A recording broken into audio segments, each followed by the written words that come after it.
Hello my dear brother and sister. So in this JAA skill test practice series, this will be our 7th number video. And in the 7th number video, today we will discuss about result sheets with if function. আজি আমি ভিডিওটো আলোচনা কৰিম if function ব্যৱহাৰ কৰি আমি কেনেকৈ result sheet এখনৰ result এটা count কৰিব পাৰো. So without wasting more time, let's discuss this today's task. So here if you are watching this channel for the first time, hello everyone, myself Dipankar and welcome back to our channel Inbotech. গতিকে আমি প্ৰথমতে ইয়াতে যেটো task দিয়া আছে, আমি task হিচাপত আমি টেবুলখন প্ৰথমতে টাইপ কৰি ল'ব লাগিব। তো ইয়াতে মই কি কৰিছো, মই ইয়াতে এক্সেলত আহি পেলাই ডাটাখিনি ইয়াতে টাইপ কৰি থৈ দিছো। এতিয়া এই ডাটাখিনিৰ ওপৰত আমি ইয়াতে টাস্ক বিলাক কৰিবলৈ যাম। ইয়াতে টাস্ক বিলাক দিয়া আছে, আমি এটাকৈ টাস্ক বিলাক কৰিম। So here I want to say something. If you haven't watched my previous videos, you will get the link in the I button or you will get the link in the description section. From there you can watch. So now we will do this task one by one. প্ৰথমত আমাৰ টাস্কটো কি দিয়া আছে যে create এ result column. আমি ইয়াতে result এটা roll number name and marks দিয়া আছে। তাৰ পিছত আমি ইয়াতে ৰিজাল্ট কলাম এটা ইয়াতে ইনসাৰ্ট কৰিব লাগিব, যেহেতু আমি ইয়াতে ৰিজাল্ট কাউন্ট কৰিম। গতিকে ইয়াতে মই ৰিজাল্টস কলাম এটা ইয়াতে লৈ লৈছো। তাৰ পিছত মই এখিনি এটা কাম কৰিছো, মই এখিনি অকনমান ফৰমেটিং কৰি লৈছো।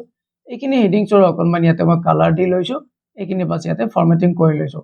এখিনি এতিয়া মই অকনমান জুম কৰি লৈছো। মই ইয়াতে আপোনালোকৰ আগত 30 সেকেন্ডছ এটা লৈ পেলাই এটা বস্তু জনাব বিচাৰিছো যে লাষ্ট ক্লাছত মই এটা 200 এমসিকিউ সেটৰ কথা কৈছিলো, যত মই 200 টা এমসিকিউ এমএস ওয়াৰ্ড এণ্ড এক্সেলৰ ওপৰত ৰাখিছিলো। আৰু মই ভাবিছিলো তাৰ ভিতৰত মাত্ৰ হয়তো কোনোবা 20-30 জন ষ্টুডেন্টে হয়তো এখিনি বাই আপোনালোকৰ দৰে এক্সপেৰিয়েন্সে বাই কৰিব, যিখিনি হয়তো মোৰ এটা এক্সপেক্টেশন আছিল। কিন্তু মই ধন্যবাদ এইগুটিয়ে ক'ব বিচাৰিছো যে ইয়াতে যদি মই আপোনালোকক ক'ব যাওঁ অলমোষ্ট এতিয়ালৈকে 112 ষ্টুডেন্টে অৰ্থাৎ এক্সপেৰিয়েন্সে এতিয়ালৈকে এই নোটখিনি বাই কৰি লৈছে। And thank you for that one. So I hope যিসকলে এইখিনি বাই কৰি লৈছে আপোনালোকক ডেফিনেটলি হেল্প কৰিব যে আপোনালোকে প্ৰেক্টিস কৰি থাকক, মোৰ পৰা প্ৰেক্টিকেল বিলাক ইয়াৰ পৰা চাই থাকক। আৰু যিখিনি প্ৰেক্টিস সেটটো আপোনালোকে লৈ লৈছে, যেটো মই আপোনালোকৰ আগত আলোচনা কৰিছিলো, আপোনালোকৰ আগত মই গুৱাহাটী হাইকোৰ্টৰ লেভেলটোৰ কাৰণে এমসিকিউ প্ৰেক্টিস সেট এটা লৈ আহিছিলো। ইয়াতে অলৰেডি মই আপোনালোকক দেখুৱাই দিলো যে কিমানজন এক্সপেৰিয়েন্সে এতিয়ালৈকে এইবিলাক লৈ লৈছে। And thank you for that, and that will definitely help you to prepare for this JAA skill test. And there I have provided 200 question answers. If you also wish to buy this one, then definitely you can go this one. Just follow these steps. Okay, now without wasting more time, let's discuss about today's task. So আমি এটা task হিচাপত কি কৰিলো, এই ডাটাখিনি ইয়াতে put কৰিলো। এতিয়া আমি ৰিজাল্টটো কাউন্ট কৰিব লাগে। তো ইয়াতে টাস্কখিনি আমাৰ ইয়াতে কি দিয়া আছে যে ক্ৰিয়েট এ ৰিজাল্ট কলাম। আমি ৰিজাল্ট কলাম এটা ক্ৰিয়েট কৰি ললো। তাৰ পিছত কৈছে যে ইউজ দা ইফ ফাংচন। আমি ইফ ফাংচনটো ইউজ কৰিব লাগিব। ওকে, এইখিনিলৈকে গম পালো। নেক্সট কৈছে যে if marks is greater than or equal 40, then that person will supposed to be pass. অৰ্থাৎ যদি আমাৰ মাৰ্কটো এই মাৰ্কটো যদি 40 মাৰ্কছৰ ওপৰত আছে বা 40ও আছে, তেতিয়াহ'লে এই ষ্টুডেণ্টজনে পাছ কৰিব। আদাৰৱাইজ সেই ষ্টুডেণ্টজনে কি হ'ব, ফেইল কৰিব। ওকে, এইটো আমাৰ টাস্ক দিয়া আছে। সো আমি এতিয়া কি কৰিম, এই টাস্ককেইটা এটা এটাকৈ কৰিবলৈ চেষ্টা কৰিছো। তো প্ৰথমতে কৈছে যে ইফ ফাংচন ব্যৱহাৰ কৰি 40 ৰ ওপৰত পোৱাকেইটা পাছ হ'ব বা 40 ৰ সমান, আৰু 40 তকৈ যদি কোনোবাই তলত পায় সেইকেইটা ফেইল হ'ব। তো তাৰ কাৰণে মই ইয়াতে আহিছো। তো আমি এটা ইফ ফাংচনটো ব্যৱহাৰ কৰিম। আই হোপ আপোনালোকে ইফ ফাংচন ব্যৱহাৰ কৰি কেনেকুৱাকৈ কাম কৰে এইখিনি জানে। যদি ইফৰ বিষয়ে আপোনালোকৰ বেসিক নলেজ নাই, আই বাটন এটা লিংক পাব, সেইটো ভিডিও আপোনালোকে চাই ল'ব। তো আমি ইয়াতে ইফ ফাংচন ব্যৱহাৰ কৰি পেলাই আমি ইয়াতে ফৰ্মুলাটো কি ব্যৱহাৰ কৰিম, ইফৰ ভিতৰত আমি লজিক এইটো দিম যে যিটো মোৰ মাৰ্ক হ'ব, এই মাৰ্কটো যদি মোৰ গ্ৰেটাৰ দেন অৰ ইকুৱেল যদি 40 হয়, তেতিয়াহ'লে মই কমা দি পেলাই ইয়াতে লিখিম যে পাছ হ'ব। তেতিয়া হ'ব কি হ'ব, পাছ। আদাৰৱাইজ ই কি হ'ব, ফেইল। তো আদাৰৱাইজ টু দিয়াৰ কাৰণে মই ইয়াতে আৰু এটা ইয়াতে ইফ ফাংচন লিখাৰ প্ৰয়োজন নাই। আমি এটা ইফ ফাংচনৰ ভিতৰত হয়তো এনেকুৱাকৈ ল'ব পাৰো, হয়তো এইটো বা এইটো ইয়াতে এনেকুৱাকৈ হ'ব। যদি কোনোবাই 40ৰ ওপৰত পাইছে তো পাছ, যদি পোৱা নাই তো ফেইল। তো প্ৰথম লজিকটো দি পেলাই ইয়াতে আমি পাছ লিখিম, অৰ্থাৎ যিটো লজিক হ'ব এইটো দি স্যাটিসফাই কৰে এই ফাৰ্স্ট ওয়াৰ্ডটো শো হৈ যাব। আৰু নেক্সট মই ইয়াতে কি লিখিম, মই ইয়াতে জাস্ট ফেইল বুলি লিখি দিম। তাৰপিছত ডাবল কমাটো ক্লোজ কৰি মই ব্ৰেকেটটো ক্লোজ কৰি এন্টাৰ হিট কৰিম, আৰু আমাৰ ইয়াতে ৰিজাল্টটো আহি যাব। yes, 82 is greater than 40, so that student supposed to be pass, right? So now if I will drag here, তো ইয়াতে আমি ৰিজাল্টটো কি পাই যাম, ফেইল পাই যাম। সৰি, ইয়াতে মোৰ কন্ডিশনাল ফৰমেটিংটো অলৰেডি কৰা গৈছে। মই আপোনালোকক দেখুৱাই দিম বাৰু কন্ডিশনাল ফৰমেটিং কেনেকুৱাকৈ কৰে, কাৰণ ইয়াতে টাস্ক এটা দিয়াই আছে যে highlight the fail student using conditional formatting. Okay, you know not to worry, I will show you. Next টাস্কটো কি দিয়া আছে যে এইটো এটা আমাৰ এইটো টাস্ক আমি এইখিনি ড্ৰেগ এণ্ড ড্ৰপ কৰিছো, আৰু ইয়াতে আমি চাই লৈছো গোটেইকেইটা আমাৰ ফৰ্মুলাটোৰ ওপৰত ডিপেন্ড কৰি পেলাই ৰিজাল্টটো আহি গৈছে। নেক্সট আমি ইয়াতে গোটেইখিনি ফুলফিল কৰিলো। আমি ইফ ফাংচন ব্যৱহাৰ কৰিলো, এইটো এটা ব্যৱহাৰ কৰি এইটো এটা ব্যৱহাৰ কৰি গোটেইখিনি আমি ফুলফিল কৰিলো। The next task is highlight the fail students using conditional formatting. অৰ্থাৎ যিজন ষ্টুডেণ্ট ফেইল কৰিছে সেইজন ষ্টুডেণ্টক কন্ডিশনাল ফৰমেটিং ব্যৱহাৰ কৰি পেলাই আমি হাইলাইট কৰিব লাগে। সাপোজ ইয়াতে 4জন ষ্টুডেণ্ট আছে, যিজন ফেইল কৰিছে আমি ইয়াতে ক্লিক কৰি পেলাই আমি ইয়াতে এইবিলাক কালাৰ এটা চেঞ্জ কৰি পেলাই কাম কৰিব পাৰো। কিন্তু এনেকুৱাকৈ কৰাটো প্ৰপাৰ নহয়।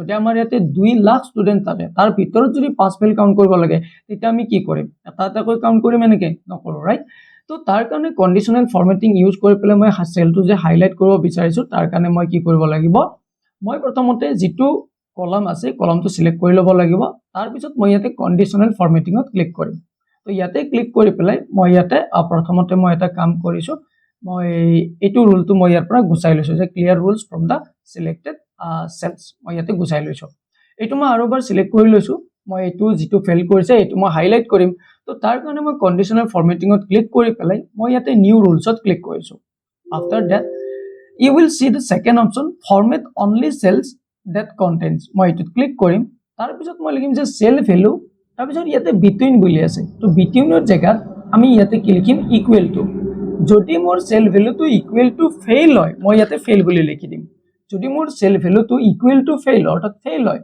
তেতিয়ালে আমি ফৰমেটত ক্লিক কৰি পেলাই ফৰমেট কৰিম কি ফৰমেট কৰিম যে মোৰ যেটো cell fill হ'ব হেতু মই ৰেড কালাৰ কৰিম আৰু যেটো মোৰ ফন্ট হ'ব এই ফন্ট কালাৰটো মই কি কৰিম হোৱাইট কালাৰ কৰিম তাৰ পিছত মই ওকে কৰিম আৰু আমি দেখাম আমাৰ প্ৰিভিউটো এনেকুৱাকৈ আহিব here I will press the okay আৰু ইয়াতে চাই লওক যিজন ষ্টুডেন্ট ফেল কৰিছে মোৰ ইয়াতে কন্ডিশনাল ফৰমেটিংত আহি গৈছে বুজি পোৱা নাই মই আৰু বাৰ কৈ আছো ইয়াতে ফৰমেটিংত কৈছো এবাৰ এটা কাম কৰিছো যি কেজন পাস কৰিছে সেই কেজন মই ইয়াতে ফৰমেট কৰিব বিচাৰিছো সিলেক্ট কৰি লৈছো আমি এটা টক কৰাৰ প্ৰয়োজন নাই আমি ইয়াতে কন্ডিশনাল ফৰমেটিংত ক্লিক কৰিম নিউ ৰুলত ক্লিক কৰিম ইয়াৰ ফেসিলিটিটো হেইটোই হয় যে আমি এটা এটাকৈ ম্যানুয়ালি কৰিব গলে বহুত টাইম যাব তো আমি এটা কন্ডিশন লগাই পেলাই আমি ফৰমেট কৰিব পাৰো সেকেন্ড অপশনটো ক্লিক কৰিম এবাৰ মই ইয়াতে কন্ডিশন এটা কি দিম যে সেল ভ্যালু ইকুৱেল টু যদি ইয়াতে মই লিখিম এবাৰ পাস যদি মোৰ সেল ভ্যালুটো ইকুৱেল টু পাস হয় তেতিয়ালে মই ফৰমেট কৰিম ফিল কালাৰ টাইপ পেলাই মই এটো গ্ৰীন কালাৰ কৰিম আৰু মোৰ যেটো ফন্ট কালাৰ থাকিব হেতু মই ইয়াতে আহি পেলাই হোৱাইট কালাৰ কৰিম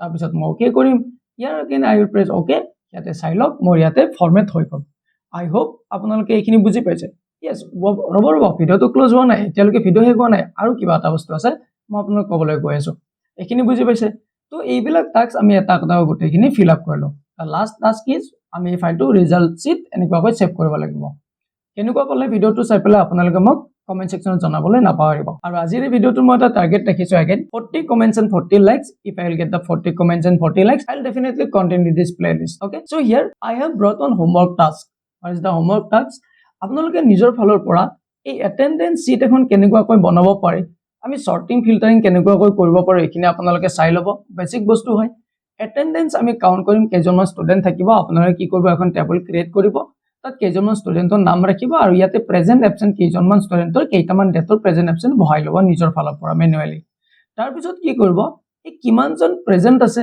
প্ৰত্যেকজন ষ্টুডেন্টে কিমানটা প্ৰেজেন্ট আছে কিমানটা এবসেন্ট আছে হেতু আপোনালোকে ইয়াতে কাউন্ট কৰিবলৈ চেষ্টা কৰিব নাও আপোনালোকে এতিয়া মোক কোৱাকচোন কমেন্ট সেকশনত জনাব এটো যে অ্যাটেন্ডেন্স টু কাউন্ট কৰাৰ কাৰণে আপোনালোকে কোনটো ফৰ্মুলা ব্যৱহাৰ কৰিব বুজি পাইছে এই অ্যাটেন্ডেন্স টু যদি কাউন্ট কৰিব বিচাৰে প্ৰত্যেকজন ষ্টুডেন্টৰ কিমান পাৰ্সেন্ট প্ৰেজেন্ট আছে কিমান পাৰ্সেন্ট ফেইল আছে যদি বা কিমানটা ক্লাছত প্ৰেজেন্ট আছে কিমানটা ক্লাছত ফেইল আছে এবসেন্ট আছে সেইখিনি যদি আপোনালোকে কাউন্ট কৰিব লাগে তো কেতিয়াহলে আপোনালোকে কোনটো ফৰ্মুলা ব্যৱহাৰ কৰি পেলাই এটো কৰিব মোক কমেন্ট সেকশনত জনাব হ'ব I hope আপোনালোকে ভিডিওটো দ্বাৰা বহুখিনি বেনিফিশিয়াল হ'ব and I also wish that if you want to buy this MCQ set you can buy it will definitely help you মই আপোনালোকক দেখুৱালোৱে অলৰেডি যে আপোনালোক ডাইৰেক্ট মই লাইভ দেখাই দিলো যে কিমানজন ষ্টুডেন্টে অলৰেডি কিমানজন এসপায়াৰেন্স I will say not aspirants I will not say students you are like my brother and sisters okay if you wish that you can take it already মই তাত নামবিলাক দেখাই দিলো যে কিমানজন ষ্টুডেন্টে লৈছে আৰু যদি আপোনালোকে ল'ব বিচাৰে then you can go for it just follow these steps and you can definitely get it so আজি বাৰু এইখিনিতে এৰিছো ধন্যবাদ